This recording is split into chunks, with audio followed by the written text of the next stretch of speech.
Three, two, one. Halo, Assalamualaikum warahmatullahi wabarakatuh. Saya Karisma Wayuni dengan NIM 20510302008. Di sini, saya ingin menjelaskan tentang problem sosial dalam Islam. Mohon disimak ya sebagai berikut penjelasan dari saya. Problem sosial dalam Islam.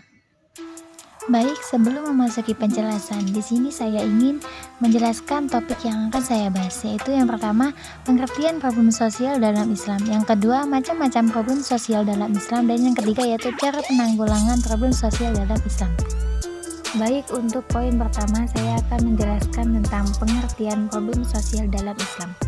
Permasalahan sosial atau masalah sosial merupakan suatu kondisi yang tidak diinginkan, akan tetapi terjadi di dalam masyarakat tersebut karena dapat mengganggu ketentraman masyarakat, sehingga diperlukan adanya tindakan sebagai hasil dari kesepakatan bersama untuk mengatasi suatu atau memperbaiki suatu masalah tersebut.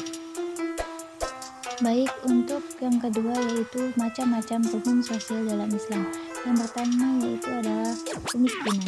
Kemiskinan dalam perspektif Islam, menurut bahasa, miskin berasal dari bahasa Arab yang sebenarnya menyatakan kefakiran yang sangat. Allah Subhanahu wa Ta'ala menggunakan istilah itu dalam firman-Nya, atau orang miskin yang sangat fakir. Dalam Quran surat Al-Balad ayat 16, adapun kata fakir yang berasal dari bahasa Arab al-faqr berarti membutuhkan atau al-ihtiyaj. Baik, untuk poin yang kedua yaitu kenakalan remaja. Masa remaja adalah suatu tahapan kehidupan yang bersifat peralihan dan tidak tetap. Di samping itu, masa remaja adalah masa yang rawan oleh pergaulan-pergaulan negatif seperti narkoba, kriminal, dan kejahatan seks. Namun, kita harus menyadari bahwa masa remaja adalah masa yang baik untuk mengembangkan potensi positif yang mereka miliki, seperti bakat minat dan kemampuan. Baik, sebagai berikut adalah contoh kenakalan remaja. Mohon disimak ya.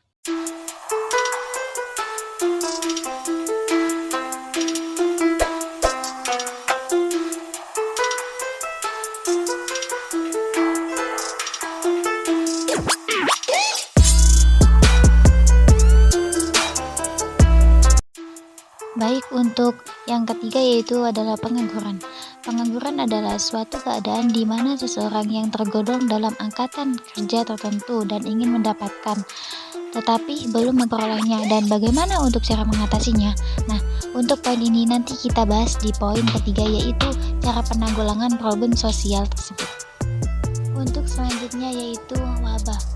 Sejarah Islam menunjukkan penyebaran penyakit yang memakan banyak korban jiwa telah terjadi di era Nabi Muhammad SAW sekitar 627 Masehi. Penyakit menular ini atau bisa dikatakan dengan taun yang terjadi pada masa itu dikenal dengan taun Zerawah. Dan baru kemarin ini telah dihebohkan bahwa virus itu kembali lagi. Wabah tersebut bisa dinamakan dengan coronavirus yang pertama kali terdeteksi di Cina, tepatnya di kota Wuhan, Tiongkok pada akhir tahun 2019. Dan hampir 200 negara di dunia terjangkit wabah tersebut, termasuk negara Indonesia. Dan sebagai berikut adalah contohnya, mohon disimak ya. Dengan adanya wabah COVID-19 telah menghambat semua aktivitas masyarakat, termasuk perekonomian masyarakat yang semakin merendah dan susahnya untuk mencari lowongan pekerjaan. Dan bagaimana untuk kita cara mengatasinya?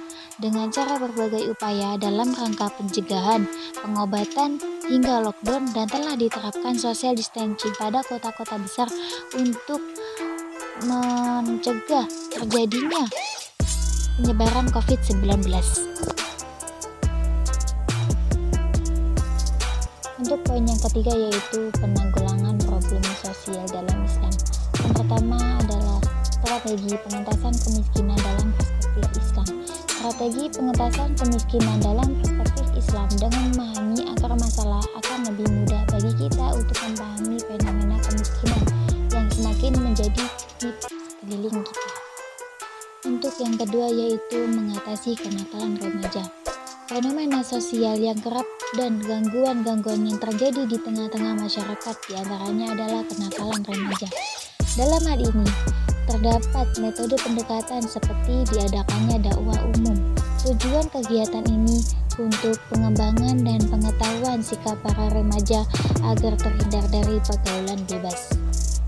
Baik, untuk poin yang ketiga yaitu adalah solusi alternatif terhadap pengangguran. Secara umum, pengangguran disebabkan oleh 4 faktor yaitu besarnya angkatan kerja yang tidak seimbang dengan kesempatan kerja. Yang kedua, kebutuhan jumlah dan jenis tenaga terdidik dan penyediaan tenaga terdidik tidak seimbang. Yang ketiga yaitu pertumbuhan ekonomi non-real.